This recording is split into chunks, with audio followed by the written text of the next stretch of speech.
गीत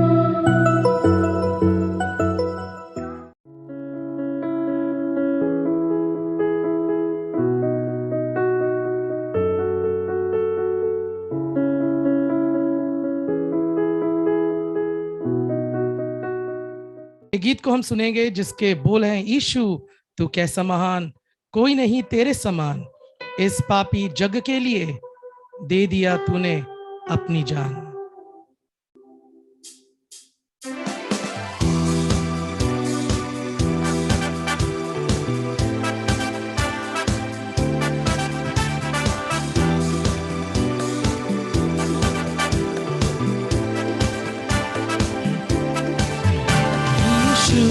तू कैसा महान, कोई नहीं तेरे समान, इस पापी जग के लिए दे दिया तूने अपनी जान।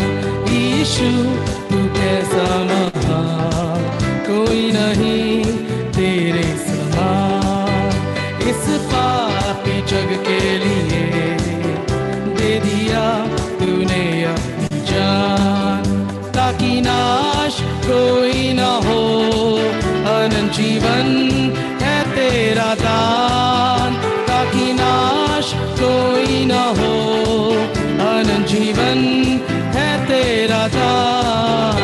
यीशु तू कैसा महान, कोई नहीं तेरे समान, इस पापी जग के लिए दे दिया तूने अपनी जान।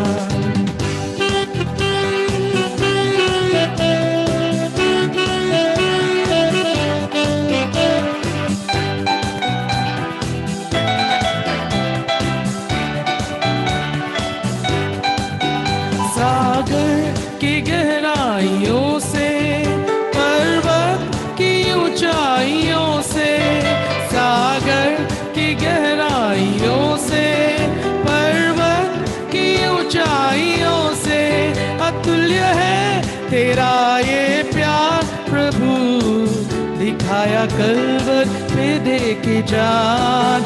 अतुल्य है तेरा ये प्यार प्रभु, दिखाया कल्वर पे दे के जान। यीशु तू कैसा महान, कोई नहीं तेरे समान, इस पापी जग के लिए दे दिया तूने अपनी जान। यीशु तू कैसा महान, कोई नहीं तेरे समान, इस पापी जग के लिए दे दिया तूने अपनी जान।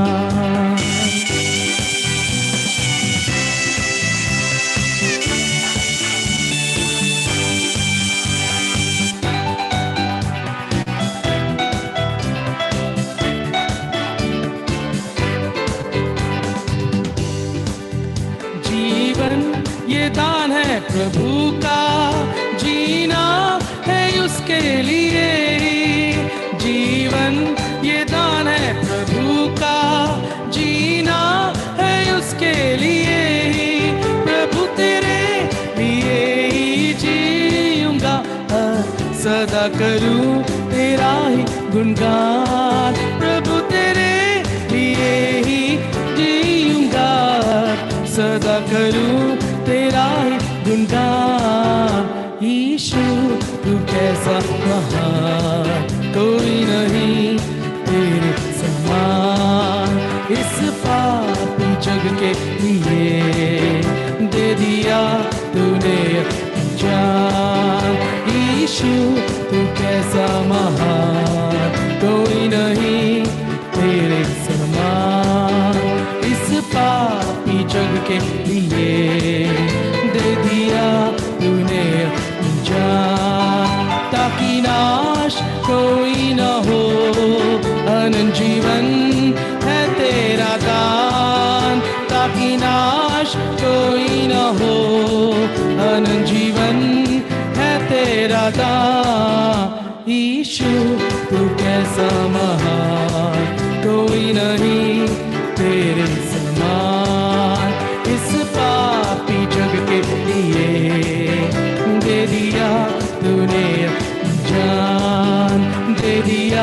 तूने अपनी जान, दे दिया तूने अपनी जान। प्रभु के नाम की महिमा हो। हमारे हर संकट दुख में हम ये विश्वास के साथ कह सकते हैं, वही हमारी पनाह है, वही हमारी चट्टान है। हर दुख मुसीबत में जब भी कोई तूफान हमें घेर लेती है तो विश्वास के साथ हम उसके पास जा सकते हैं। हम गाएंगे, यीशु है मेरी पनाह।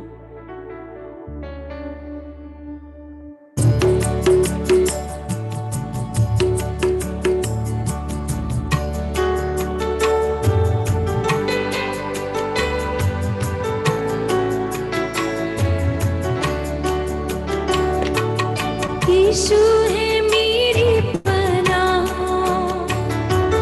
वो ही है मेरी चट्टान। यीशु है मेरी पनाह, वो ही है मेरी चट्टान। लंगर में डालता उस पर जिस वक्त आगे थी तूफान। लंगर में डालता उस पर जिस वक्त आगे थी तूफान।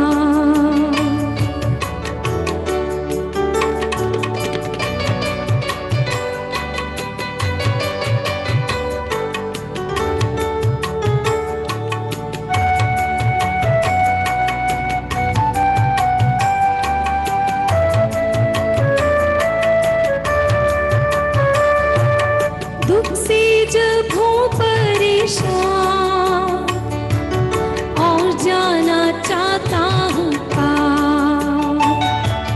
दुख से जब हूँ परेशान और जाना चाहता हूँ पार, तब उसका उम्दा कलाम रोशनी का होता मीना। तब उसका उम्दा कलाम रोशनी का होता मीना। यीशु है मेरी पनाह, वो ही है मेरी चट्टान। लंगर में डालता उस पर जिस वक्त आगे थे तूफान। लंगर में डालता उस पर जिस वक्त आगे थे तूफान।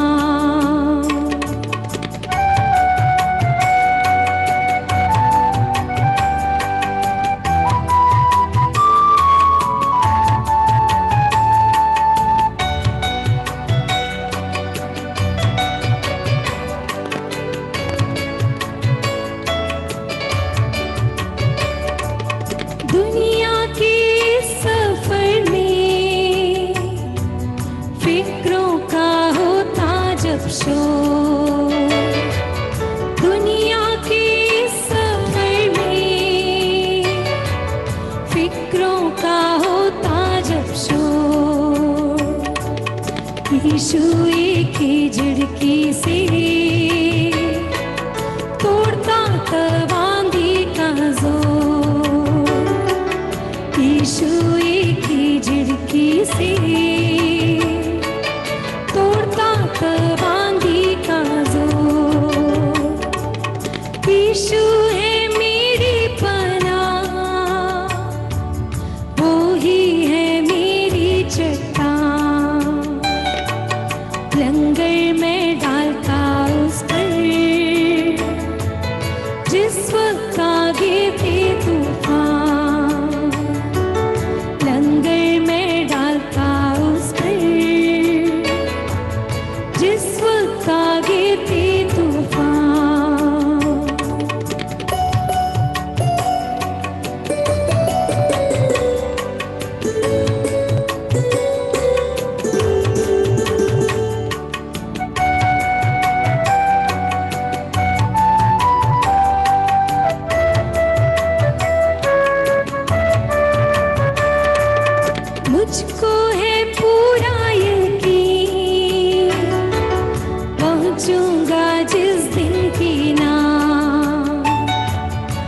मुझको है पूरा यकीन, पहुंचूंगा जिस दिन की नाम, सुनहरे साहिल पर मैं पाऊंगा उसका दीदार, सुनहरे साहिल पर मैं पाऊंगा उसका दीदार। यीशु है मेरी पनाह, वो ही है मेरी चट्टान। यीशु है मेरी पनाह, वो ही है मेरी चट्टान। लंगर में डालता उस पर जिस वक्त आगे थी तूफान, लंगर में डालता उस पर जिस वक्त आगे थी तूफान। Thank you. आज शाम के समय फिर एक बार सभी विश्वासियों को, प्रभु के दासों को, प्राचीनों को, परिवारों को जय मसीह की। और भाई अभी और बहन मजू के लिए धन्यवाद। अभी जो गीत आपने सुना, मुझे नहीं मालूम आप लोगों में से कितने लोग इस गीत को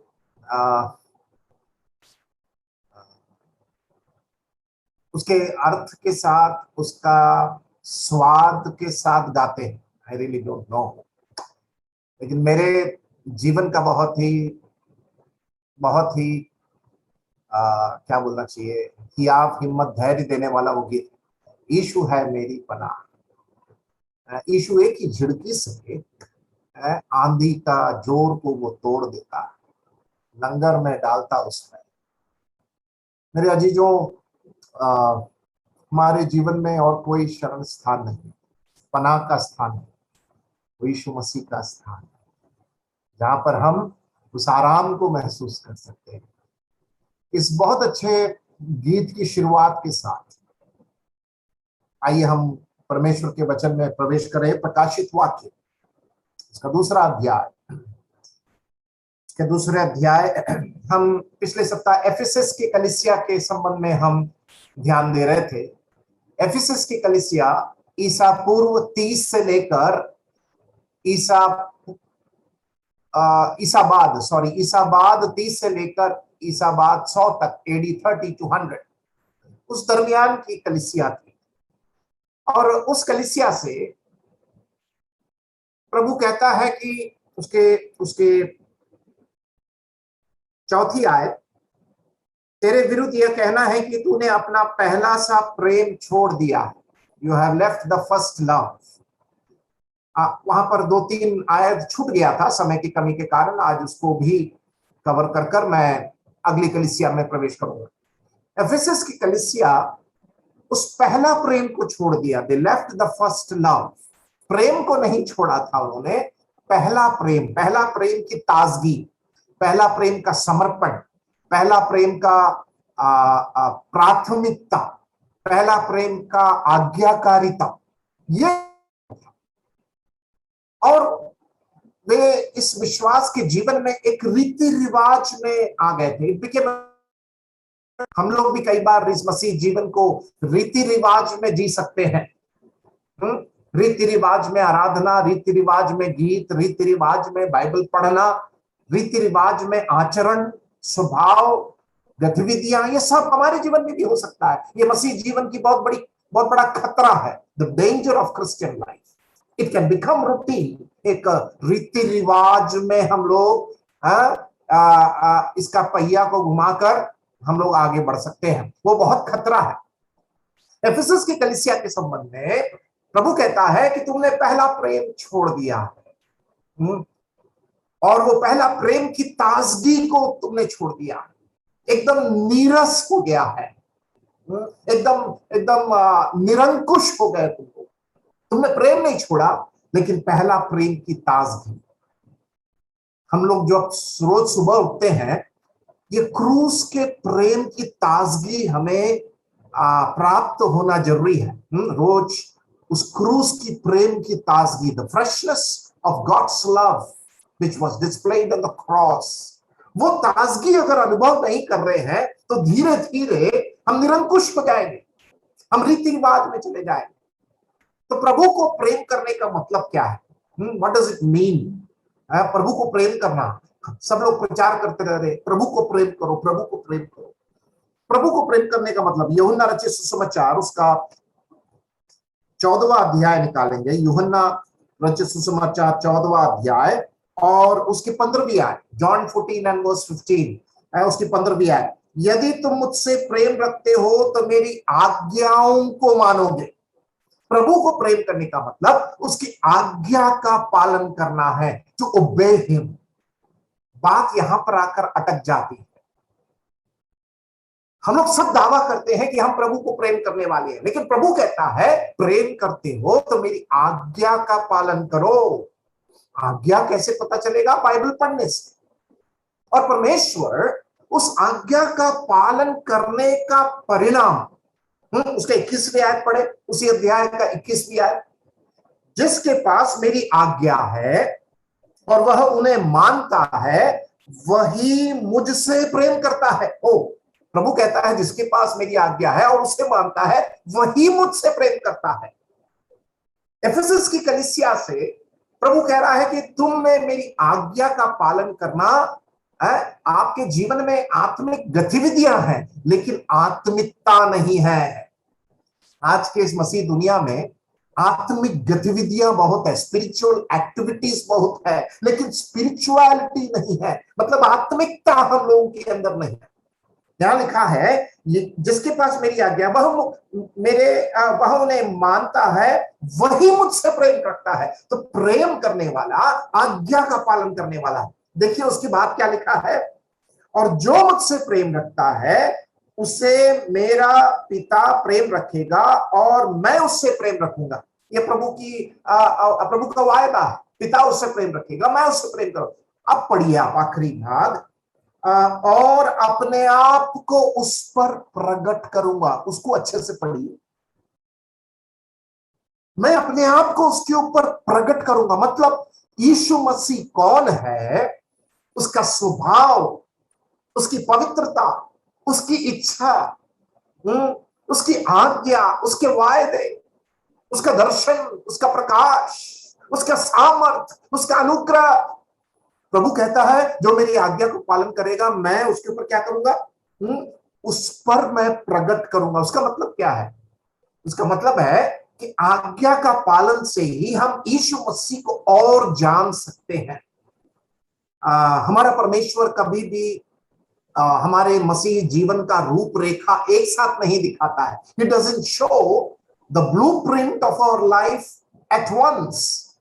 हम लोग जब सीढ़ी चढ़ते हैं ना, तो सीढ़ी जब चढ़ते हैं तो हम नीचे से ऊपर तक देखते हैं ये सीढ़ी कितना ऊंचा है, कितने सीढ़ियां हैं, हम लोग नीचे से ऊपर तक देखते हैं, उसके बाद चढ़ना शुरू करते हैं। मसीह जीवन में परमेश्वर ये सीढ़ी को एक साथ नहीं दिखाता है। प्रभु कहता है बेटा पहला पैर रख, पहला कदम रख सीढ़ी में। उसके बाद प्रभु कहता है कि मेरी आज्ञा का पालन कर। तो प्रभु फिर कहता है कि हाँ ये मेरी आज्ञा का पालन करना शुरू किया। प्रभु अपने आप को प्रकट करता है। दूसरा सीढ़ी, तीसरा सीढ़ी, चौथा सीढ़ी, ये ऐसे आज्ञा पालन करते करते करते जब सीढ़ियां चढ़ते हैं प्रभु अपने आप को प्रकट करता है। He reveals himself। आज हम लोग यीशु मसीह को जानते जा नहीं रहे हैं। मैं वर्तमान काल में बात कर रहा हूं, हम लोग जानते जा नहीं रहे। क्यों? क्योंकि हम लोग आज्ञा का पालन नहीं कर रहे। We are not obeying him. हम लोग यीशु मसीह के बारे में एक सीमित ज्ञान में ही आज संतुष्ट है, लेकिन यीशु मसीह कहता है मैं और भी अपने बारे में तुमको बताना चाहता हूं, लेकिन तुम लोग क्या मेरी आज्ञा को पालन करोगे? तो आज ये एक चुनौती हमारे सामने, क्या हम यीशु मसीह को और जानना चाहते हैं?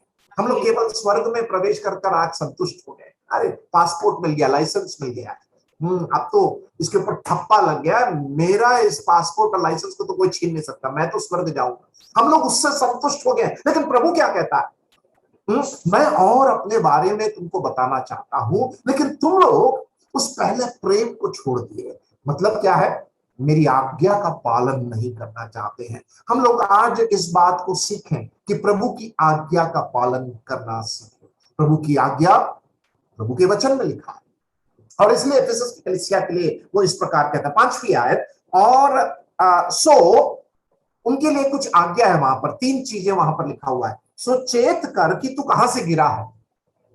ये फुटबॉल का जो गेम होता है उसमें रेफरी होता है, सीटी बजाता है, फुर्र करके सीटी बजाता है जब भी फाउल होता है, तो खिलाड़ी को बोलता है इधर इधर इधर, जहां पर तूने फाउल किया वहीं पर गेंद को रखने बोलता है, फुटबॉल को रखने बोलता है।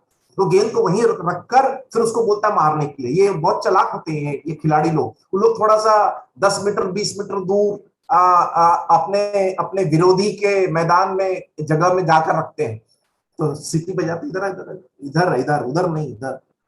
यहां पर क्या लिखा है? सो चेत कर। फर्स्ट क्या करना है? रिमेंबर है, remember from where you have fallen, कि तू कहां से गिरा है। कुछ लोगों को पता ही नहीं कि वो गिरे हुए हैं, कुछ लोगों को पता ही नहीं कि कितना वो पानी में गिरे हुए हैं, how much they are fallen in life, how much they have backslidden in life, कितना वो विश्वास में गिर चुके हैं। कुछ विश्वासी लोगों को पता ही नहीं चलता। आपको पता है, कुछ लोगों को झूठ बोलने से बिल्कुल पता नहीं चलता कि वो झूठ बोल रहे हैं, उनका विवेक मर गया। झूठ बोलते बोलते इतना एक्सपर्ट हो जाते हैं कि सुनने वाले को लगता है यार ये तो सत्य बोल रहा है, लेकिन एक्चुअली वो शायद झूठ बोल रहा है, क्योंकि वो झूठ बोलते बोलते अभी लगने लगा है कि वो सत्य बोल रहा है। क्यों? उसका विवेक मर गया, उसको पता नहीं कि वो कहां गिरा हुआ है, कैसे गिरा हुआ है, उसकी हालात क्या है। एफेसस की कलीसिया से वो कहता है कि चेत कर कि तू कहां से गिरा। रिमेंबर, हमें स्मरण करना हमारे जीवन में हम कहां कहां पर गिरे हैं, और प्रभु उस बात को हमें स्मरण दिलाना चाहता है, वहां से उठाना चाहता है। उसके बाद दूसरा, और मन फिरा, रिमेंबर, रिपेंट। जहां पर तू गिरा वहां पर जाकर पश्चाताप कर। पश्चाताप करने का मतलब क्या है? ग्रीक वर्ड मोन्टोनियो है, मतलब क्या है? एक यू टर्न लेना। पश्चाताप करना मतलब एक जीवन में एक बहुत बड़ा एक यू टर्न लेना, जहां पर आप इस बात को निर्णय करते हैं कि उस पाप को अब हम नहीं करेंगे, उससे मन फिराना, उसके लिए मर जाना। रोमी 6:11, पाप के लिए अपने आप को मरा हुआ समझो। Consider yourself dead, remember, repent. उसके बाद और पहले से के समान काम कर, repeat, remember, repent and repeat. पहले के समान काम कर। तो एफेसस की कलीसिया के लिए कहता है तुमने पहला प्रेम छोड़ दिया, इसलिए क्या करना? ये 3 काम करो। पश्चाताप, स्मरण करो, पश्चाताप करो, और दोहराओ पहले जो करते थे। उसके बाद हम क्या पढ़ते हैं? और यदि तू मन ना फिराएगा तो मैं तेरे पास आकर तेरी दीवट को स्थान से हटा दूंगा। ये चेतावनी है, परमेश्वर चेतावनी, I am giving the warning. मैं उस दीवट को ही हटा दूंगा। ये बहुत हमें कंपा देने वाली एक बात है। It should actually shake us. परमेश्वर कहता है, प्रभु कहता है, अगर ऐसा नहीं करोगे तो मैं उस दीवट को ही हटा दूंगा। आज एफेसस में कलीसिया नहीं है, वो दीवट हट गया है। There is no church in Ephesus today. उसके बाद क्या पढ़ते हैं? 6वीं आयत पर, हाँ तो तुझ में यह बात तो है। वहां पर एक और कमेंडेशन दे रहा है, तुम्हारे अंदर एक बात तो है, पहला प्रेम तो तुमने छोड़ दिया, लेकिन तुम्हारे अंदर एक अच्छी खासियत है। वो क्या है? कि तू निकुलियों के कामों से घृणा करता है, जिनसे मैं भी घृणा करता हूं। निकुलियो लोग, ये निकुलियो लोग कौन है? Who are these Nicolaitans? प्रकाशित वाक्य 2 अध्याय 6वीं आयत, चैप्टर 2 वर्स 6। यहां पर प्रभु वो एफेसस के कलीसिया को सराहना देता है। ये निकुलियो लोग कौन होते हैं? परगमुम की कलीसिया में भी 12 से लेकर 2 अध्याय में परगमुम की कलीसिया में भी ये निकुलियों के बारे में वो लिखा हुआ है। देखिए उसका 2:15, वैसे ही तेरे यहाँ कितने तो ऐसे जो निकुलियों की शिक्षा को मानते हैं। ये कौन है निकुलियो लोग? आयरनियस करके एक शास्त्र के एक पंडित है, उनका कहना है कि प्रेरितों के काम 6वें अध्याय में जब सेवकों का, डीकन्स का चुनाव हो रहा था, ये निकोल जो था उस समय सेवकों में से एक था। और ये एक ऐसा सेवक था जो झूठा था, मतलब वो सच्चा एक विश्वासी नहीं था, विश्वास में वो पिछड़ा हुआ था। He was an apostate। लेकिन उसके अंदर इतना प्रभावशाली व्यक्तित्व था कि वो अपने साथ एक भीड़ को अपने पीछे हो लेने के लिए उसके अंदर ताकत था। ठीक है। तो प्रेरितों के काम 6वें अध्याय में जहां पर मेज की सेवा के लिए सेवकों का चुनाव किया गया, डीकन्स, तो आयरनियस भाई साहब कहते हैं ये जो निकोलियन था वो उस समय वहां पर सेवक था, लेकिन सच्चा विश्वासी नहीं। He was an apostate. Balaam के समान वो व्यभिचार और दुष्टता के कामों में लोगों को प्रलोभन देने वाला था। ये निकोलियों का मतलब क्या है? What is the meaning of this word? इसका मतलब है जो लोगों के ऊपर जीत लेता है, the one who conquers people. तो एफिसस की कलीसिया के बारे में प्रभु कहता है, क्या कहता है? हाँ, तुझ में तो एक बात है कि तू निकोलियों के कामों से घृणा करता। निकोलियों के काम क्या है? व्यभिचार और दुष्टता, इमोरालिटी एंड विकेडनेस। और ये व्यक्ति एक प्रभावशाली था, और ये व्यक्ति का काम क्या था कि आत्मिक नेतृत्व और कलीसिया के विश्वासियों के बीच में एक दरार पैदा करना, क्लर्जी एंड लेटी। हम जानते हैं कि नए नियम की कलीसिया में सब याजक गण है, और निकोलियों के सिद्धांत के अनुसार वहां पर एक दरार, एक हायरार्की लेकर आने की कोशिश किया, एक ऊंचा स्थान और निचला स्थान, आत्मिक नेतृत्व और साधारण विश्वासियों के बीच में एक दरार पैदा करने की कोशिश किया। प्रभु कहता है निकोलियों के कामों से तू घृणा करता, जिससे मैं भी घृणा करता हूं। तो ये एक सराहना, दिस इज कमेंडेशन। उसके बाद 7वें आयत, जिसके कान हो वह सुन ले कि आत्मा कलीसियाओं से कहता है, जो जय पाए। यहां पर चुनौती है, चैलेंज, चैलेंज, चुनौती दे रहा है। जो जय पाए, जो जय पाए, मैं उससे जीवन के पेड़ में से जो परमेश्वर के स्वर्गलोक में है फल खाने को दूंगा।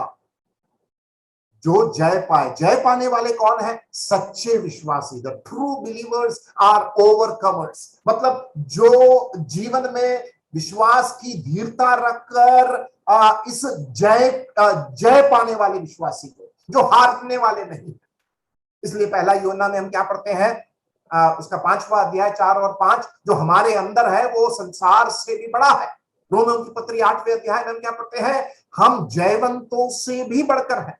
और यहाँ पर एक वायदा है, जीवन के पेड़। उत्पत्ति का किताब उसके 3रे अध्याय उसके 24वें अध्याय में मनुष्य पाप करने के कारण परमेश्वर ने वहां पर उसको उस वाटिका से बाहर कर दिया था। लेकिन उस जीवन के पेड़ में से जो उत्पत्ति की किताब में मनुष्य को वंचित करके रखा, उस जीवन के पेड़ में के संबंध में यहाँ पर क्या लिखा है? क्या लिखा है? जीवन के पेड़ में से जो परमेश्वर के स्वर्गलोक में है फल खाने को दूंगा।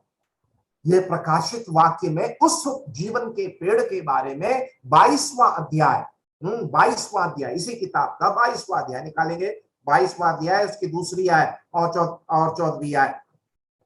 और नदी के इस पार और उस पार जीवन का पेड़ था, उसमें 12 प्रकार के फल लगते थे और वह हर महीने फलता था, और उस पेड़ के पत्तों से जाति जाति के लोग चंगे होते थे।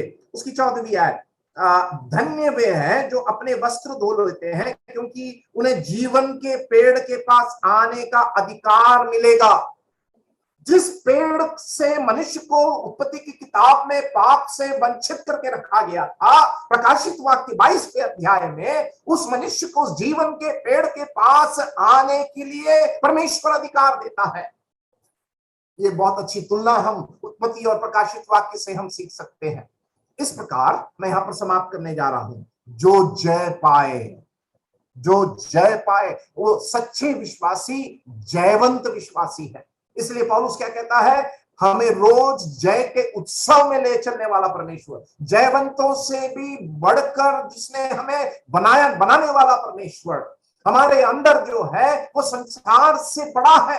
और इसलिए एफिसस की कलीसिया से वो कहता है, जो जय पाए मैं उससे उस जीवन के पेड़ में से जो परमेश्वर के स्वर्गलोक में है फल खाने को दूंगा। इसका मतलब क्या है?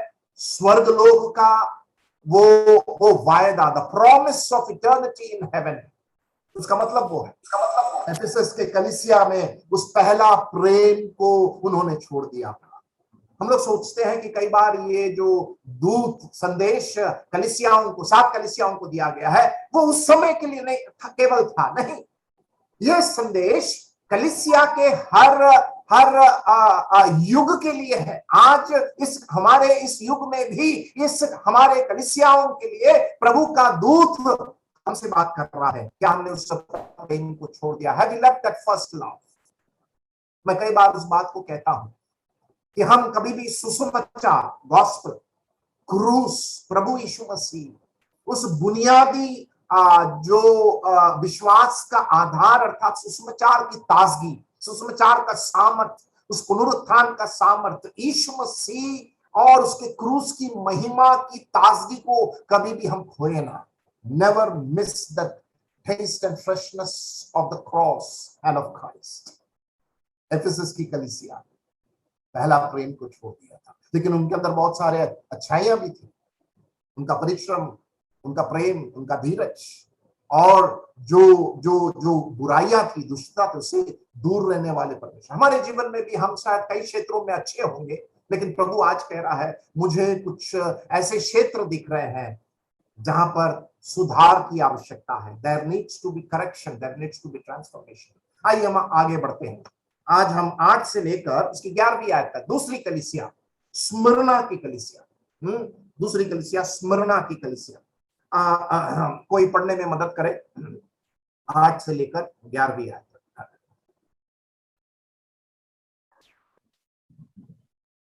स्मिर्ना की कलीसिया के दूत को यह लिख, जो प्रथम और अंतिम है, जो मर गया था और अब जीवित हो गया है, वो ये कहता है कि मैं तेरे क्लेश और दरिद्रता को जानता हूँ, परंतु तू धनी है, और जो लोग अपने आप को यहूदी कहते हैं और है नहीं, पर शैतान की सभा है, उनकी निंदा को भी जानता हूँ। जो दुष्ट इसको झेलने होंगे, उनसे मत डर, क्योंकि देखो, शैतान तुम में से कुछ को जेल खाने में डालने पर है, ताकि तुम परखे जाओ, और तुम्हें 10 दिन तक क्लेश उठाना होगा।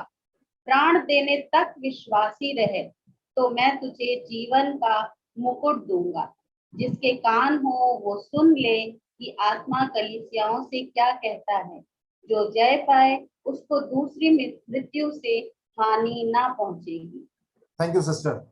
परमेश्वर अपने वचन के पढ़े जाने पर अपने सामर्थ्य और आशीष होंगे। स्मिर्ना की कलीसिया, स्मिर्ना की कलीसिया ईसा बाद 100 से लेकर ईसा बाद 313 तक, एडी 100 से एडी 313 तक का कलीसिया का युग था इनका, एडी 100 से एडी 313 तक। आइए हम सबसे पहले इस शहर के बारे में थोड़ा अध्ययन करेंगे। फर्स्ट, द सिटी, शहर। ये जो शहर था, ये बहुत ही सुंदर शहर था, और एफिसस से 40 मील उत्तर की दिशा में ये शहर स्थित था। इस शहर के जो सड़क थे, बहुत चौड़े सड़क थे, और इस शहर की खासियत थी, यहाँ पर दवाइयों के लिए मशहूर था, और विज्ञान के लिए ये शहर बहुत मशहूर था। पौलुस, जब हम प्रेरितों के किताब उसके 18वें अध्याय में एफिसस में जब लंबा समय, करीब 3 साल तक सेवा किया, उस समय ये स्मिर्ना में भी कलीसिया का निर्माण हुआ था, ठीक है। और इस शहर में बहुत खूबसूरत इमारतें थी, ब्यूटीफुल बिल्डिंग्स थी, राइट। और इतना ज्यादा प्रख्यात था, कई क्षेत्रों में ये शहर की कामयाबी बताई जाती है। स्मिर्ना शब्द का मतलब है मिर, इंग्लिश में मिर बोलते हैं, MYRRH, मतलब एक ऐसा वस्तु, सऊदी अरेबिया में एक ऐसा पेड़ होता है जिसकी खाल से वे उसको सुखाकर, उसको चूर करते हुए उसमें से एक सुगंध द्रव्य निकालते हैं, मिर, परफ्यूम। जिसको पार्थिव शरीर के ऊपर एम्बाम करने के लिए भी, रखने के लिए उस द्रव्य का इस्तेमाल होता है। तो स्मिर्ना शहर के बारे में हम इतना विवरण हम जान सकते हैं। और स्मिर्ना कलीसिया जो ईसा बाद 100 से लेकर 313 तक था, इस दरमियान कलीसिया पीड़ित कलीसिया थी, परसिक्यूटेड चर्च। इस दरमियान शहीदों, बहुत सारे विश्वासी लोग शहीद हो गए, बहुत सारे विश्वासियों को मार डाला गया था, बहुत सारे लोगों को पीड़ित किया गया था। और उस समय नेरो जो शासक था, नेरो शासक, वो विश्वासियों को खींच खींच कर वो क्या करता था, एकदम गरम गरम तेल के अंदर लोगों को फेंकता था, लोगों को मार डालता था। और उस समय स्मिर्ना की कलीसिया के उस समय क्या था कि ये विश्वासी लोग जो थे, वो विश्वासी लोग बहुत ही आनंद के साथ इस पीड़ा को सहने के लिए वो तैयार होते थे। वो बहुत ही विश्वास के साथ, धीरता के साथ, बिना कुड़कुड़ाए वो पीड़ा को सहने वाली एक कलीसिया थी। It was a persecuted church, martyr church, शहीदों का एक कलीसिया, पीड़ित कलीसिया थी। और इस समय उस समय के लिए, इस स्मिर्ना की कलीसिया के लिए हम इस संदेश को हम पढ़ते हैं। और उस समय शासक, नेरो शासक ने यहूदियों से इस बात को कहा कि कई विश्वासी लोग अंडरग्राउंड में रहते थे, दे वर इन हाइडिंग, वो छिपने के स्थान में रहते थे। और वो यहूदियों से कहते थे, अगर तुम विश्वासियों का खबर हमें देंगे कि वो कहाँ छिपे हैं, तुम्हें कई क्षेत्रों में 10% आपको कमीशन हम देंगे। तो ये यहूदी लोग इस पैसे की लालच में विश्वासियों को ढूंढते थे, कहां पर छिपे हुए हैं, कौन सी गुफा में छिपे हुए हैं, और ऐसे पकड़ पकड़ कर आग की भट्टी में और जलते हुए तेल में, उबलते हुए तेल में विश्वासियों को फेंका जाता था, शेर सिंह के सामने फेंका जाता था। उनमें से एक था कौन? पॉलीकार्प, जो बिशप था। पॉलीकार्प छिपा हुआ था, एक गुफे में था। उन्होंने एक विश्वासी को पकड़ा और उसे कहा कि बता, तुझे मार डालेंगे। ये पॉलीकार्प कहां छिपा हुआ है? कौन है पॉलीकार्प? यूहन्ना का शिष्य था। यूहन्ना के मृत्यु के 50 साल के बाद ये पॉलीकार्प जीवित था। और 86 साल की उम्र में पॉलीकार्प जब गुफे के अंदर छुपा हुआ था, एक विश्वासी को इन्होंने पकड़ा। उस विश्वासी को मालूम था ये पॉलीकार्प कहां छुपा हुआ है। उस विश्वासी, जब उसे सहा नहीं गया, इतना उन्होंने उसको मारा, मार मार के उसको इतना पीड़ित किया, वो विश्वासी ने बता दिया कि पॉलीकार्प यहां पर छुपा हुआ है। और ये लोग क्रिस्त विरोधी ताकतें, शासक नेरो के समय के शासन में पॉलीकार्प को पकड़ कर लेके आए। पॉलीकार्प से कहा कि अभी भी समय है कि यीशु मसीह को तिरस्कार कर दे। आपको पता है पॉलीकार्प ने क्या कहा? पॉलीकार्प ने कहा कि 86 साल हो गए, 86 साल हो गए, ये यीशु मसीह ने मेरे लिए कोई नुकसान और मेरी कोई हानि नहीं किया। मैं इस यीशु मसीह को कैसे धिक्कार सकता हूं, ठुकरा सकता हूं। और उसको कई मौके दिए। पॉलीकार्प बार बार बोला, ये यीशु मसीह ने मेरे लिए आज तक कोई नुकसान नहीं किया, मेरे आत्मा का उद्धार किया, मेरे शरीर को 86 साल जीवित रखा, मैं इस यीशु मसीह को नहीं ठुकराऊंगा। पॉलीकार्प को उन्होंने क्या किया? और उसको आग में फेंका गया और पॉलीकार्प वहां पर शहीद हो गया। ये सब स्मिर्ना के उस कलीसिया के उस युग में ये सारी घटनाएं होती थी। ऐसे एक कलीसिया के लिए ये दूत लिखा गया। देखिए 8वीं आयत में क्या लिखा है। सबसे पहले हमने क्या देखा है? City, the city called Smyrna. दूसरा हम 8वीं आयत में पढ़ते हैं, और स्मुरना की कलीसिया के दूत को यह लिख कि जो प्रथम और अंतिम है, जो मर गया था और जो जीवित हो गया है, वो यह कहता है कि, यहां पर हम उस यीशु मसीह के स्वभाव, यीशु मसीह की प्रभुता के बारे में पढ़ते हैं। पहला हमने शहर के बारे में देखा, दूसरा यहां पर सलाहकार, उस दूत उस यीशु मसीह के बारे में क्या वर्णन करता है? द काउंसलर क्या करता है? जो प्रथम और अंतिम, जो मर गया था और अब जीवित हो गया है। देखिए स्मिर्ना की कलीसिया का संदेश की शुरुआत कैसे हो रही है? यीशु मसीह से हो रही है। पहले अध्याय में हम यीशु मसीह के उस पूरे बखान को अच्छे से हम पढ़ते हैं। It is all about Christ in chapter 1। और प्रकाशित वाक्य के जो बुनियादी आधार अगर आपको पकड़ना है तो पहले अध्याय को अच्छे से पढ़ लीजिए, जहां पर यीशु मसीह का वर्णन है। 8वें आयत में, दूसरे अध्याय में फिर से इस कलीसिया का दूत जब लिखता है तो वो कहता है कि स्मुरना की कलीसिया को वो यीशु मसीह से संबोधित करता है। कैसे? जो प्रथम और अंतिम है, जो मर गया था और अब जीवित हो गया है। पहली सदी की विश्वासियों के लिए यीशु मसीह का पुनरुत्थान बहुत अहम था। The resurrection of Christ was very important for first century believers. उनके लिए ये पुनरुत्थान उनका विश्वास का नेव, विश्वास का आधार था। आइए हम निकालेंगे पहला कुरिन्थी 15वां अध्याय उसका 12 और 13। पहला कुरिन्थी उसका 15वां अध्याय उसका 12 और 13। वे इतनी समस्या, इतनी पीड़ा, शहीद होने तक वे राजी कैसे हो गए? उसका कारण है पहला कुरिन्थी उसका 15वां अध्याय उसका 12 और 13। जबकि मसीह का यह प्रचार किया जाता है तो मरे हुओं में से जी उठा, तो तुम में से कितने क्यों कर कहते हैं कि मरे हुओं का पुनरुत्थान है ही नहीं? यदि मरे हुओं का पुनरुत्थान ही नहीं तो मसीह भी नहीं जी उठा। पौलुस वहां पर पुनरुत्थान के उस सिद्धांत को समझा रहा है, यीशु मसीह का पुनरुत्थान की वास्तविकता को समझा रहा है। यदि पुनरुत्थान, मरे हुओं में से जी उठने का पुनरुत्थान नहीं तो मसीह भी नहीं जी उठा। और यदि मसीह नहीं जी उठा, 14वीं आयत, तो हमारा प्रचार करना भी व्यर्थ है और तुम्हारा विश्वास भी व्यर्थ है। देखिए यहां पर क्या लिखा है, अगर मसीह जी नहीं उठा तो हमारा प्रचार करना व्यर्थ और हमारा विश्वास भी व्यर्थ।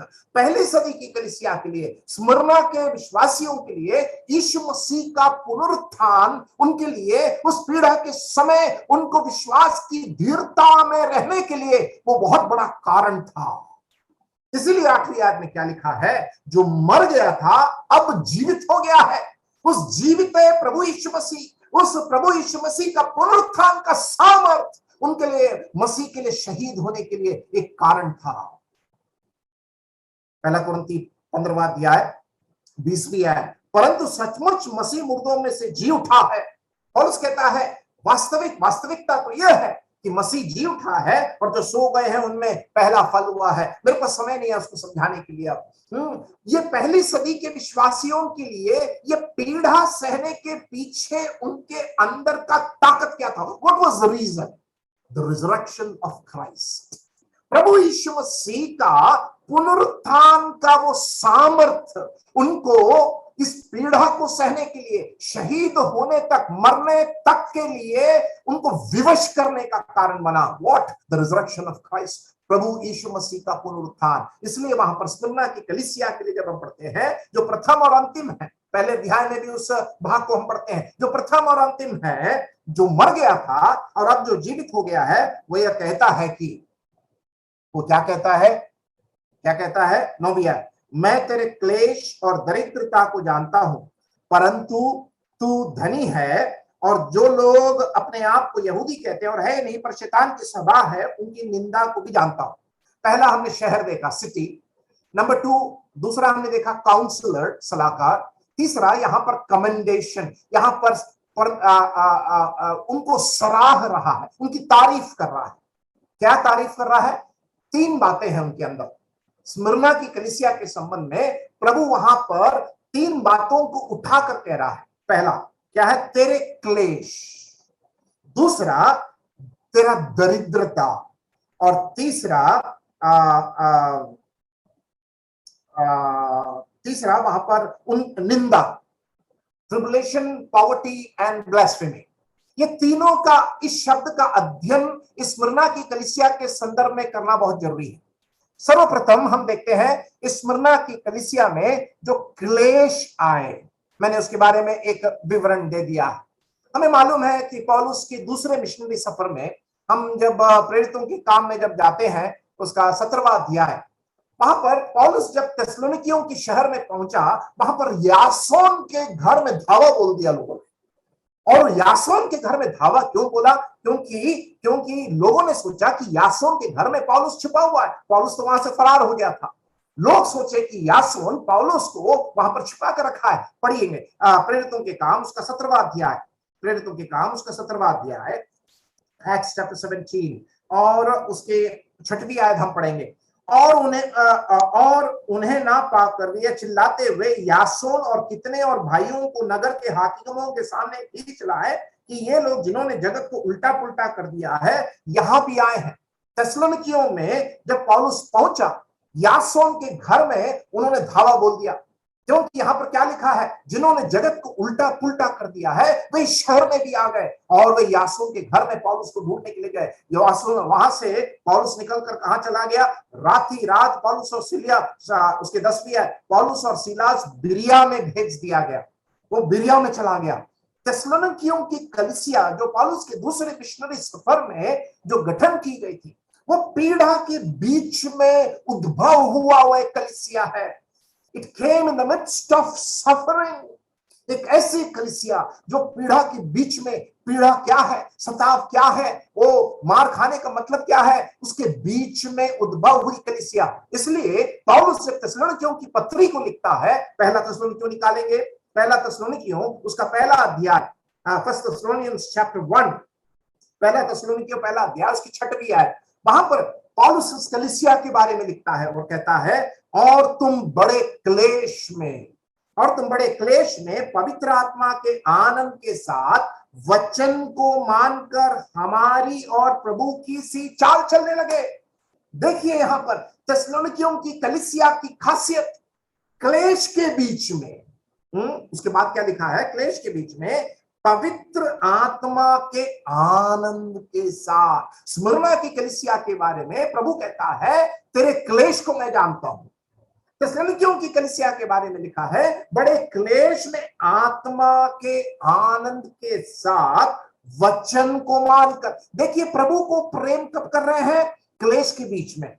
प्रभु के क्लेश के बीच में भी उनकी मानसिकता कैसी है, आनंद के साथ, और उस समय में भी वचन को मानकर हमारी और प्रभु की सी चाल चलने लगे। तो मतलब क्लेश के बीच में भी थिस्सलुनीकियों की कलीसिया की खासियत क्या थी, प्रभु की सी चाल चलना। देखा आपने थिस्सलुनीकियों की कलीसिया किस प्रकार एक पीड़ित कलीसिया थी। पीड़ा के बीच में मूर्ति पूजा को छोड़कर अलगाव करते हुए ये कलीसिया के विश्वासी लोग थे। और उसका परिणाम क्या था, 7वीं आयत में लिखा है, यहां तक कि मकुदुनिया और अखाया के सब विश्वासियों के लिए तुम आदर्श बने। कब, पीड़ा के बीच में आनंद, पीड़ा के बीच में पवित्र आत्मा की भरपूरी, पीड़ा के बीच में वचन को मानना, पीड़ा के बीच में उसका चाल चलन चलना, पीड़ा के बीच में आदर्श बने। इसलिए क्या हुआ, उसका परिणाम क्या है, 8वीं आयत में लिखा है, मकुदुनिया और अखाया में परमेश्वर का वचन फैल गया। पीड़ा के बीच में सुसमाचार का फैलाव, ए मॉडल चर्च। स्मुरना की कलीसिया, प्रकाशित वाक्य में हम वापस आ जाए, स्मुरना की कलीसिया में हम इस बात को पढ़ते हैं, वहां पर लिखा है, मैं तेरे क्लेश और दरिद्रता। स्मुरना की कलीसिया के अंदर ऐसे विश्वासी थे जो बहुत धनवान थे, खेती बाड़ी बहुत थी और उनका धंधा और कारोबार था, लेकिन यीशु मसीह पर विश्वास करने के कारण बहुत सारी चीजें उनके हाथ से छीनी गई, और बहुत धनवान लोग थे, बहुत सारी चीजें उनके हाथ से छीनी गई, और इसलिए यहां पर लिखा है, तुम्हारे क्लेश और तुम्हारी दरिद्रता। वहां पर उनकी भौतिक दरिद्रता के बारे में लिखा है, आत्मिक दरिद्रता नहीं। It is about the physical poverty. वे बहुत धनवान लोग थे, लेकिन यहूदी लोग उनसे सब छीन लेते थे। उनका कारोबार था, खेती बाड़ी था, नौकरी था। प्रभु यीशु मसीह के कारण, विश्वास में आने के कारण वे दरिद्र बनते गए। लेकिन उस दरिद्रता को प्रभु ने क्या कहा, देखिए आगे क्या लिखा है, परंतु तू धनी है, वाह, बट यू आर रिच। परमेश्वर प्रभु कहता है, मैं तेरे दरिद्रता को देख रहा हूं, लेकिन परंतु मेरे दृष्टि में, आत्मिक दृष्टिकोण से तू धनवान है। आज के मसीही दुनिया में जरा ध्यान से आप देखिए, टीवी ऑन करिए, आप यूट्यूब में निकाल लीजिए, आप संदेशों को सुनना शुरू करिए। आज के जवानों की, हमारे कलीसिया के जवानों की तकलीफ क्या मालूम है, बाइबल पढ़कर नहीं सीखते हैं, यूट्यूब सुनकर सीखते हैं। खतरे की घंटी, यूट्यूब और अन्य संसाधनों से जो आप सुनते हैं, जरूरी नहीं कि वो सही हो, जांचिएगा, बाइबल पढ़े पहले। हमारे कलीसिया के जवानों की एक आदत है, सीधा मोबाइल उठाते हैं, यूट्यूब दबाते हैं, सर्च करते हैं और सुनना शुरू कर देते हैं, किसका? फलाने आदमी का। और फिर पादरी साहब के पास आते हैं, अंकल जी आज हमने एक संदेश सुना। अच्छा, बहुत बढ़िया, सुनाओ। ये सुन रहे पूरा, क्या कचड़ा, झूठा उपदेश, गलत संदेश, झूठे सिद्धांत, गलत सिद्धांत, ये सब ठूस रहे हैं। और आज की इस मसीह दुनिया में यह प्रचार किया जाता है, यीशु मसीह के पास आ जाओ, तुम्हारी भैंसिया 20 लीटर दूध देगी। यीशु मसीह के पास आ जाओ, तुम्हारी बिटिया की 1 नहीं 2 शादी हो जाएगी, कम से कम 1 तो हो जाएगी। यीशु मसीह के पास आ जाओ, 1 नौकरी नहीं 10 नौकरी हो जाएगी। यीशु मसीह के पास आ जाओ, क्या हो जाएगा? बीमारी ठीक हो जाएगी। यीशु मसीह के पास आ जाओ, ओ क्या है ये? उत्थान का सुसमाचार, प्रॉस्पेरिटी गॉस्पेल। प्यारो, ये बाइबल का सुसमाचार नहीं है, बाइबल का सुसमाचार नहीं है। मैं तो ऐसे प्रचार करता हूं, यीशु मसीह के पास आओ और उसके शिष्य बनो, तुम मार खाओगे। ऐसा कौन प्रचार कर रहा है? पहली सदी की कलीसिया के विश्वासियों को देखा, ऐसा कोई प्रचार करता है क्या? यीशु मसीह के पास आओगे, आपको स्वर्ग मिलेगा, पाप की क्षमा मिलेगी। आप अगर शिष्य बनोगे, अलगाव रखोगे, उसका नाम का प्रचार करोगे, आपको मिलेगा मार। ऐसा कोई प्रचार करता है? नहीं करता है। वही तो करना है, वही तो करना है। लेकिन इस यूट्यूब के अंदर और टीवी के अंदर ये प्रचारक लोगों को भरमा रहे हैं, आइए यीशु मसीह के पास, आइए यीशु मसीह के पास, ये मिलेगा, ये मिलेगा, ये मिलेगा। मैं उल्टा बोलता, भैया हो, यीशु मसीह के पास आओगा, जो है वो भी छिन जाएगा। जमीन जायदाद है वो भी चला जाएगा, नौकरी है वो भी चला जाएगी। तैयार है तो आइए। ये था पहली सदी की कलीसिया के प्रेरितों का प्रचार, ये था पहली सदी के कलीसिया के विश्वासियों का समर्पण और उनका कीमत। स्मिरना की कलीसिया इसलिए शहीदों की कलीसिया है। यहाँ पर क्या देखते हैं? उनका क्लेश और उनकी दरिद्रता। धनवान थे लेकिन वे क्या बन गए? दरिद्र बन गए। मेरे पास समय नहीं है, बहुत सारे वर्सेस को लेना है, लेकिन एक वर्स को हम जरूर पढ़ेंगे। याकूब की पत्री 2 अध्याय उसकी 5वीं आयत। याकूब की पत्री 2 अध्याय उसका 5वीं आयत। हे मेरे प्रिय भाइयों सुनो, क्या परमेश्वर ने इस जगत के कंगालों को नहीं चुना कि विश्वास में धनी? परमेश्वर ने हमें किसमें धनवान बनाया? विश्वास में धनी, विश्वास में धनी, और उस राज्य की अधिकारी हो जिसकी प्रतिज्ञा उसने उनसे की है कि जो उससे प्रेम रखते हैं, जो उससे प्रेम रखते हैं। परमेश्वर कंगालों को चुनकर उनको विश्वास में धनी बनाया। पुराने नियम में यहूदियों को संपत्ति की आशीष थी। इब्राहिम एक धनवान व्यक्ति था, अयूब एक धनवान व्यक्ति था। पुराने नियम में जो परमेश्वर इजरायलियों को ये भौतिक संपत्ति की आशीष थी। लेकिन नए नियम में जब हम आते हैं, हम जब आशीष का बखान करते हैं, आशीष को समझाते हैं, वो आत्मिक आशीष है। इफिसियों की पत्री 1 अध्याय 4 आयत, तुम स्वर्गीय आशीषों से भरपूर किए गए हो। आत्मा की आशीष, उद्धार की आशीष, आत्मिक आशीष, कलीसिया की आशीष, ये नए नियम की आशीष है। मेरे अजीजों, मैं आपको भरमाऊंगा नहीं, गुमराह नहीं करूंगा। यीशु मसीह के पास आएंगे, आप स्वर्ग के अधिकारी बनेंगे, जीवन की पुस्तक में आपका नाम लिखा जाएगा। आपको आत्मिक आशीष स्वर्गीय स्थानों में आपके लिए सुरक्षित रखी गई है। यह है पुराने नियम की आशीष और नए नियम की आशीष की परे। हम दरिद्र हो सकते हैं लेकिन हम विश्वास में धनवान। स्मिरना की कलीसिया, परमेश्वर प्रभु कहता है कि मैं तुम्हारे क्लेश, तुम्हारे दरिद्रता को जानता हूं, और इस प्रकार उनको सराह रहा है। He is commending their faith। और उसके बाद कहता है परंतु तू धनी है। उसके बाद, और जो लोग अपने आप को यहूदी कहते हैं और है नहीं पर शैतान की सभा में है, उनकी निंदा को भी जानता हूं। तीसरी बात, निंदा, ब्लास्फेमी। ये कौन है? ये यहूदी जो अंदर से नहीं बाहर ही दिखाने वाले जो यहूदी है, जो दूसरे प्रतिमा पूजकों के साथ हाथ मिलाकर मसीहों को पीड़ा देने वाले यहूदी थे। यथार्थ सच्चाई में और अंदर से यहूदी नहीं, दिखावा में यहूदी। और यहां पर उनके बारे में लिखा है कि उनकी निंदा को भी मैं जानता हूं कि किस प्रकार तुमको ये लोग निंदा करते हैं। ये झूठे यहूदी, ये झूठे यहूदी जो प्रतिमा पूजकों के साथ हाथ मिलाकर स्मुरना के कलीसिया के विश्वासियों को पीड़ित करने वाले ये झूठे यहूदियों के बारे में वो कहता है। आइए हम निकालेंगे रोमियों की पत्री 2 अध्याय 28 और 29। रोमियों की पत्री 2 अध्याय 28 और 29। क्योंकि वह यहूदी नहीं, क्योंकि वह यहूदी नहीं जो प्रगट में यहूदी है, और ना वह खतना है जो प्रगट में है और देह में, मतलब बाहर से जो दिख रहा है वो लोग यहूदी नहीं है। 29 पर यहूदी वही है जो मन में है। ये लोग स्मुरना में जो निंदा करते थे, इन लोग मन से यहूदी नहीं थे, वे प्रतिमा पूजक है। कौन थे? स्पिरिचुअल पैगन्स। उनके साथ उन्होंने एक गठबंधन बनाकर स्मुरना के कलीसिया के विश्वासियों को निंदा करते थे, पीड़ित करते थे, मार डालते थे। तो पौलुस उनके बारे में, ऐसे लोगों के बारे में रोमियों की पत्री 2:29 में कहता है, पर यहूदी वही है जो मन से है, जो सच्चे यहूदी है, और खतना वही है जो हृदय की आका और आत्मा में है, ना कि लेख का। ऐसे की प्रशंसा मनुष्यों की ओर से नहीं परंतु परमेश्वर की ओर से होती है।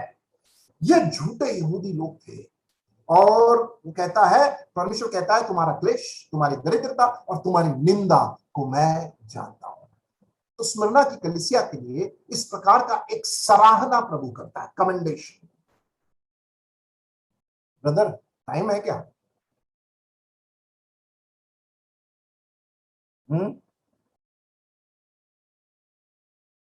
टाइम है क्या कि समाप्त कर दूं? You can lead, brother. धन्यवाद धन्यवाद धन्यवाद। Yeah. Thank you. तो दो बातें हमने देखा। पहला, 3 बातें हमने देखा। शहर को हमने देखा, दूसरा काउंसलर सलाहकार को हमने देखा, तीसरा उनकी सराहना को हमने देखा। यहाँ पर जैसे एफेसस की कलीसिया के लिए प्रभु फटकार लगाता है, स्मिरना की कलीसिया को फटकार नहीं लगा है। ठीक है, there is no condemnation for Smyrna church. Ephesus के कलीसिया को फटकार लगाया, तुमने पहला प्रेम को छोड़ दिया, मेरे को बहुत बुरा लगा, तुम मुझसे बहुत प्रेम करते थे, पहला प्रेम से तो मैं एकदम फिदा हो गया, लेकिन तुमने पहला प्रेम छोड़ दिया, फटकार। लेकिन स्मिरना की कलीसिया के लिए कोई फटकार नहीं लगा, देयर इज नो कंडेमनेशन। और इसलिए आगे क्या है हम पढ़ते हैं, उसके 10वीं आयत, द काउंसिल, उनको उत्साहित करने का वचन। 10वीं आयत, जो दुख तुझको झेलने होंगे उनसे मत डर। ये दूत, प्रभु का दूत कहता है, तो दुख तुझे झेलने होंगे उससे मत डर। ये पहली बात। दूसरी बात उनसे क्या कहा? दूसरी बात उनसे क्या? क्योंकि देखो शैतान तुम में से कितनों को जेल खाने में डालने पर है, ताकि तुम परखे जाओ, और तुम 10 दिन तक क्लेश उठाना होगा, प्राण देने तक विश्वासी रहे। 2 चीजें कहा, ठीक है। उनको उत्साहित करने के लिए 2 चीजें। पहला, मत डर, डू नॉट फियर, और दूसरा उनसे क्या कहा? प्राण देने तक विश्वासी रहे। हम में से कितने लोग को डर है? हम सबको डर लगता है, मुझे भी डर लगता है, हम लोग इंसान हैं। स्मिरना की कलीसियाओं के विश्वासियों को डर था, लेकिन इसीलिए प्रभु उनसे क्या कह रहा है? मत डर। इसलिए क्या लिखा है? मत डर, जो दुख तुझको झेलने होंगे उनसे मत डर। प्रभु क्या बोल रहा है? मैं पीड़ा को हटाऊंगा नहीं बोला, I am going to remove persecution. Did he say that? No. प्रभु कह रहा है पीड़ा रहेगा, ये युग में तुम पीड़ित किए जाओगे, जो दुख तुझको झेलने होंगे। देखिए आप वहां पर कैसे लिखा है। प्रभु ये नहीं कह रहा है कि मैं एक झटके में मैं पीड़ा को हटाने जा रहा हूं, नेरो शासक को हटा दूंगा, तुम लोग को सब शांति का समय होगा, चैन का समय। प्रभु ऐसे कहा कि नहीं, तुमको दुख झेलने होंगे। लेकिन प्रभु क्या कह रहा? मत डर, मत डर, क्योंकि देखो शैतान तुम में से कितनों को जेल खाने में डालने पर है। प्रभु ये भी थोड़ा सा और गर्माहट को बढ़ा दिया, बोलता है तुम में से बहुत लोगों को शैतान जेल खाने में भेजने पर है, और ताकि तुम परखे जाओ। तो ये पीड़ा का मकसद क्या है? विश्वास की परख। मेरे अजीजों, ये बात को ध्यान से कान खोलकर सुन लो। मेरा विश्वास की परख हो रही है, आपकी विश्वास की भी परख हो रही है। अगर नहीं हो रहा है तो मतलब कुछ गड़बड़ है। मैं फिर से बोलूंगा, मेरा विश्वास आज भी परखा जा रहा है, आपका विश्वास भी परखा जा रहा होगा। अगर नहीं है, परखा नहीं जा रहा है, तो मतलब कुछ गड़बड़ है नहीं। जो विश्वासी ये कहता है कि मेरे को दर्द नहीं, मेरे को चुनौती नहीं, जो विश्वासी कहता है कि मेरा जीवन बहुत आरामदायक है, मैं उस विश्वासी से एक बात पूछना चाहता हूं। भैया हो, अविश्वासी भी इस बात को कहेगा कि मेरे को दर्द है, लेकिन कोई विश्वासी अगर बोलता है मेरे को दर्द नहीं, पीड़ा नहीं, विरोध नहीं, संकट नहीं, मुसीबत नहीं, तो मुझे कई बार सर खुजलाना पड़ता है, अरे ये क्या बोल रहा है। ऐसा कोई विश्वासी है क्या जो कहता है कि दर्द नहीं, पीड़ा नहीं, विरोध नहीं, संकट नहीं, क्लेश नहीं, मुसीबत नहीं? कोई नहीं। आज भी मेरी विश्वास की परख हो रही है। परमेश्वर उस आग की भट्टी के अंदर डाल डालकर मेरे को ऐसा परख रहा है कि मैं प्रभु से कहता हूं, प्रभु इस भट्टी में से कब तू निकालेगा। स्मरणा के विश्वासियों से वो कहता है मत डर। पतरस, मुझे पतरस याद आता है, उस लड़की के सामने पतरस ने क्या कहा, मैं इस यीशु मसीह को नहीं, मैं नहीं चाहता। डर गया था, डर के मारे मछली के जाल को उसने फिर से उठा लिया था। पेंतुकोस का दिन प्रेरितों का काम दूसरा अध्याय है।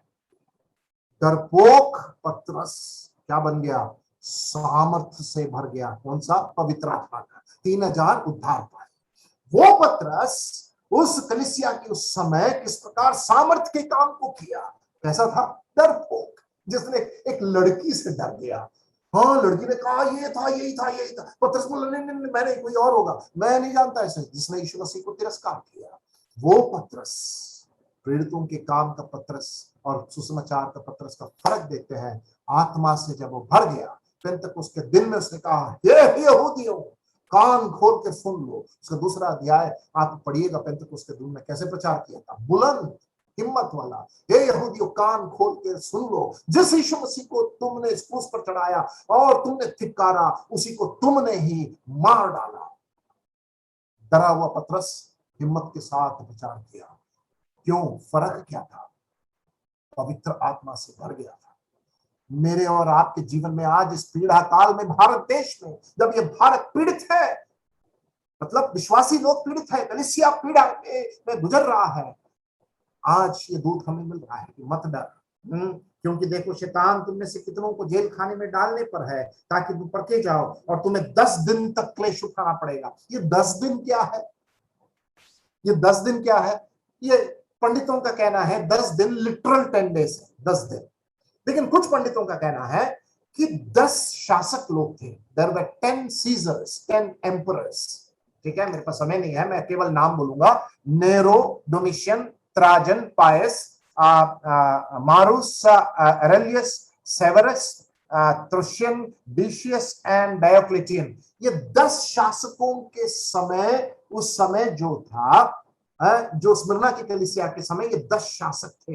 ये 10 शासक क्या करते थे? कलीसिया के विश्वासियों को पीड़ित करते थे। तो ये 10 दिन उस 10 दिन को भी दिखाता है।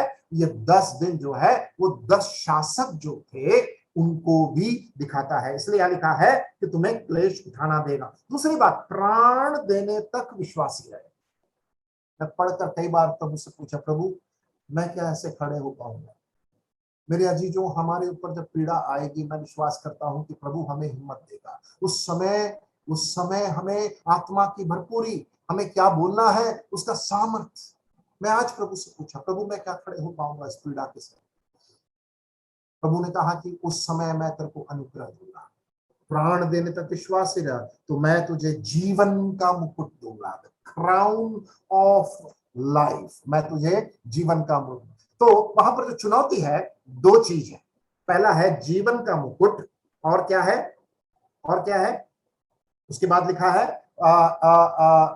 2:11, जिसके कान हो वह सुन ले कि आत्मा कलीसियाओं से क्या कहता है, जो जय पाए उसको दूसरी मृत्यु से हानि ना पहुंचेगी। तो 2 वायदा है, एक जीवन का मुकुट और दूसरी मृत्यु से हानि हमें नहीं होगी, जो उस नरक की मृत्यु है। क्या रहे जी? आज हमें ये स्मिर्ना की कलीसिया, ये आज के भारत के इस कलीसिया के साथ जब हम तुलना करते हैं, जो भारत की कलीसिया पीड़ित हो रही है, सेवकों को मारा जा रहा है। प्यारो, कानपुर में आज एक पप्पू, प्रभु के दास पप्पू नामक के उनके विरुद्ध में FIR हो गया। उनका जुर्म क्या था? सुसमाचार एक हिंदू परिवार की एक बहन को उन्होंने सुनाया। उसका पति उसके विरोध में होकर आज उसको थाने में FIR दर्ज कर दिया गया, उसके कलीसिया को सील कर दिया गया। प्यारो, इस भारत देश में जब इस मसीह विरोधी ताकतें उजागर होते जा रहे हैं, प्यारो, स्मरणा की कलीसिया को स्मरण करें। उनका क्लेश के बीच में प्रभु कहता है मत डर, मत डर, और प्राण देने तक विश्वासी रहे। और उससे कहता है कि ऐसा रहोगे तो तुम्हें जीवन का मुकुट और दूसरी मृत्यु से हानि ना पहुंचेगी। हम धन्यवाद देते हैं कि हमें वो जीवन का मुकुट, अगर हम इस दृढ़ता के साथ विश्वास को पकड़े रहेंगे, परमेश्वर हमें भी उस जीवन को मुकुट देगा। मैं आपको उत्साहित करना चाहता हूं, पहली पीढ़ी के विश्वासियों उत्तर भारत के, मैं आपको सलाम ठोकता हूं। आपने बहुत पीड़ा सहा, आपके परिवार से, समाज से, रिश्तेदार से, नौकरी स्थान से, आपके दोस्तों से, यारों से यीशु मसीह को चुनने के कारण पहली पीढ़ी के विश्वासियों मैं सलाम ठोकता हूं। क्यों? क्योंकि आप विश्वास में अभी भी खड़े हैं। उत्साहित करता हूं, प्राण जीवन के अंत तक इस यीशु मसीह के लिए खड़े रहना। कुछ भी हो जाए, हम लोग धनवान लोग हैं, बहुत सौभाग्यशाली है, नुकसान कहीं नहीं है। कुछ भी हो जाए, ऐसा भी हो वैसा भी हो, फायदा है, लेकिन संसार के लोगों को कोई फायदा नहीं। नुकसान, नरक। हमें, हमारे लिए जीना मसीह है, वह प्रभु के लिए मरना भी नुकसान है, जीना भी। आइए हम प्रभु के लिए धन्यवाद देते हैं कि परमेश्वर हमें इस दरिद्रता के बीच में भी हमें धनवान होकर बुलाकर, हमें इस पीड़ा के बीच में हमें उत्साहित करने वाले उस प्रभु के लिए धन्यवाद देते हैं, जो जय के उत्सव में ले चलने वाला, हमें जयवंतों से भी बढ़कर बनाने वाला परमेश्वर हमारे साथ है तो हमारा विरोधी कौन। आइए हम उस प्रभु यीशु मसीह के उस क्रूस को उठाएं और कहें, हे प्रभु, मैं तेरे उस सच्चे शिष्यता का पालन करना चाहता हूं, जहां मैं गिरा वहां से उठना चाहता हूं, और तेरा पुनरुत्थान का सामर्थ, पवित्र आत्मा की सामर्थ, तेरे वचन का सामर्थ से मुझे भर दे। जय मसीह।